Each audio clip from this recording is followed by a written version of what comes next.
Hello mga kabusing! Welcome back to my vlog. So for today's video nga mga kabusing, ang pag-uusapan natin ngayon ay ang my final prediction ng Miss Supranational Top 25 mga kabusing.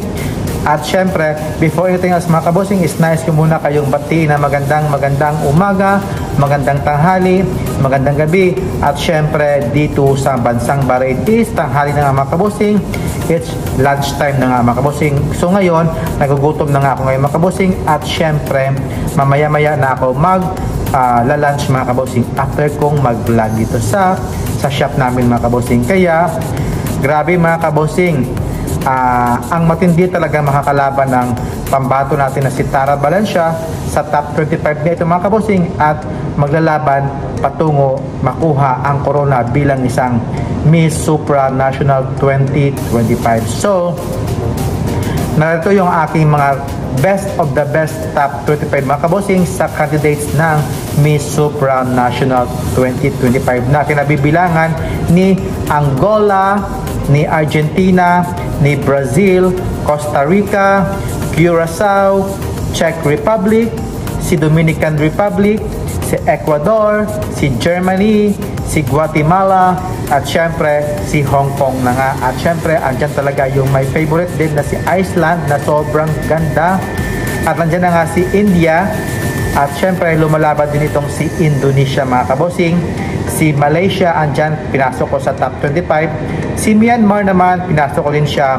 Si Puerto Rico, pinasok ko. Si Peru, pinasok ko din. At syempre ang ating pambato na si Tara Valencia, na si Philippines, pinasok ko din. Si Poland, South Africa, pinasok ko din.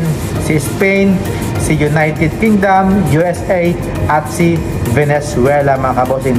Sila talagang top 25, top 24 ang matindi talagang makakalaban ng ating pambato na si Tara Valencia mga kabosing. Kaya when it comes sa performance dito, sila talaga ang namamayagpag sa mga performance when it comes sa swimsuit at sa evening competition mga kabosing, sa preliminary evaluation. So alam kong hindi ito madaling laban para kay Tara Valencia. When it comes naman sa kay Tara Valencia, sa kanilang performance mga kabusing, grabe ang improve talaga ni Tara Valencia.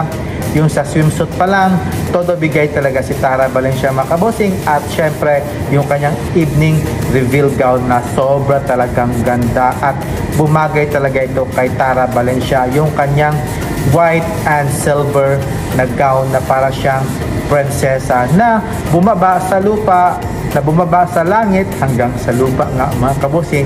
Kaya ito yung aking top 5 mga kabusing for my final prediction mga kabusing, na from top 25 to top 5 mga kabusing. At syempre ang top 5 ko mga kabusing, nandyan na nga si Brazil, si Philippines, Germany, Iceland, Costa Rica, or si Dominican Republic nga mga kabusing.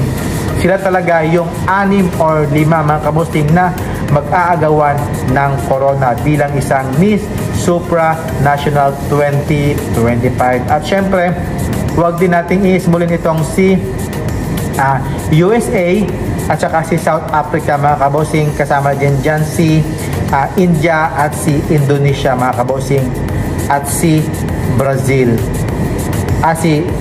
Si Czech Republic at si Dominican si Ecuador mga kabosing, at si Guatemala. Grabe mga kabosing, wala talagang makapantay itong sa top 5 ko mga kabosing sa pinapakita nilang performance during preliminary evaluation nga mga kabosing. Kaya at syempre si Costa Rica mga kabosing, mag-ingat tayo kay Costa Rica, kay Dominican Republic, kay Brazil, kay Iceland mga kabosing. Kaya Iceland talaga yung nagbigay talaga ng barbihan na mukha mga kabosing. At syempre, maraming salamat mga kabosing, at thank you for watching mga kabosing, and see you in my next vlog. At narito yung aking top 25 para sa finals prediction sa Miss Supranational. So thank you for watching, and see you in my next vlog. Keep safe po. Bye bye. God bless.